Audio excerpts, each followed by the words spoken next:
All right, this short little video is going to walk you through getting set up in eLumen to report your student CSLOs at the end of the semester. So you should be able to log into eLumen with your regular ACES user ID. And then if you haven't changed your password, the default password for eLumen is Alamo1234#. All right, so once you are into eLumen, you should see that you have a course or courses down here. And you should see this ribbon that says you have SLOs planned for this course. If you see your course, but you don't see that you have SLOs planned for this course or this section, email your coordinator, something is missing. So if you have that ribbon, you're good to go. Now, let's talk about what eLumen is and why we are doing it.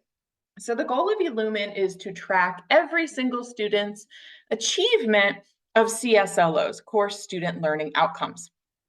The college is actually more interested in the marketable skills or program student learning outcomes that are linked to our course student learning outcomes. And when they say program learning outcomes, they mean AA, AAS, or AS. So each of our history CSLOs is linked to one of those PSLOs or marketable skills. So you'll see here, CSLO 4 is linked to personal responsibility, ethical decision-making. CSLO 5 for 1301 and 1302 is mapped to social responsibility, civic responsibility. Okay, eLumen already knows that. So you don't have to tell eLumen what each of your CSLOs is linked to. And like I said, that's really what the college is interested in tracking. On the discipline level in history, we track which of our history CSLOs students might be struggling with so that we can focus on creating good assessments and lesson plans for that specific CSLO. A couple of years ago, we noticed that ethical decision-making was one that was lagging. So we really beefed up our conversations about what is ethical decision-making in historical context? How do we teach it? How do students learn it? And how do we assess it? So that's just the kind of the background on why we are doing this. Now, eLumen, the software, is not the most user-friendly. It's a little bit finicky. You have to set up your assessments every semester, but it gives you a good opportunity to make sure that, hey, your assessments really are tracking. Your assessments really are assessing what you are saying they're assessing. So once you're in, like I said, you'll see your course or courses down here. You should see that you have SLOs planned for the course, and then you're going to add assessment, or find assessment. Find assessment will take you to a library that's not very useful. You can add assessments and save them to a library if that's how you want to do it. Honestly, I think it's easier to just write them up fresh every semester. So in 1301 or 1302, you have 5 SLOs. Try not to have a single assessment that covers all 5, but you can have assessments that cover more than one. So I would say to aim for 2 or 3 assessments in eLumen. And what you really want to be careful to do as you're creating your assessments is in eLumen, you only assess each student one time for their CSLO. But if, for example, you have 3 role plays that map to ethical decision-making, you could put in the assessment as historical role play, not Columbus Day or Reconstruction, but just generic historical role play. Then when it comes time to saying whether or not the students met that learning outcome, you could take their highest grade and say if they met it once, they met it. The reason that we do this, if you tell eLumen that you assessed your students 3 times for ethical decision-making and you have a student that met it once, logic should say that student met it, you're at 100%. eLumen takes that as 3 different students. So instead of understanding that it's one student assessed multiple times who at one point met the CSLO, it's going to say you had 3 students, 2 of whom didn't meet the CSLO. So it's really going to mess up our tracking of what students are actually achieving. So only assess them once in eLumen, even if you're assessing them multiple times in your course.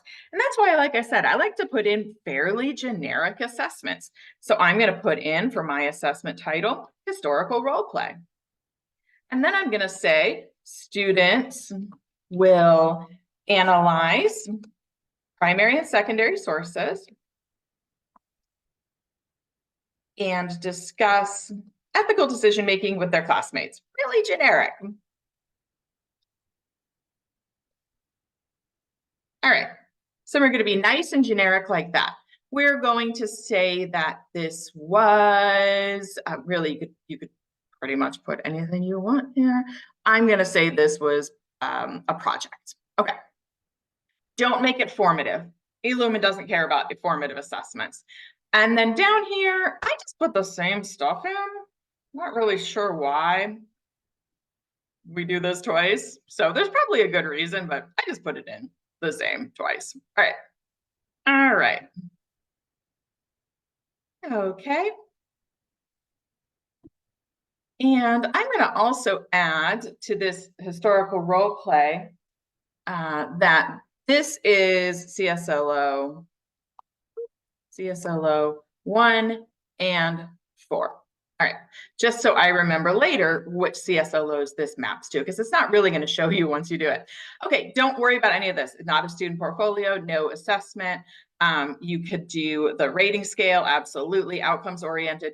You have multiple choices about the scoring view that you'll see. I'll show you both of them so you can decide which one works better for you. And then you're going to generate rubric template. And you're going to see that it comes up, does not meet, meets, and exceeds, and it wants you to link an SLO. So we're going to link this to our SLOs.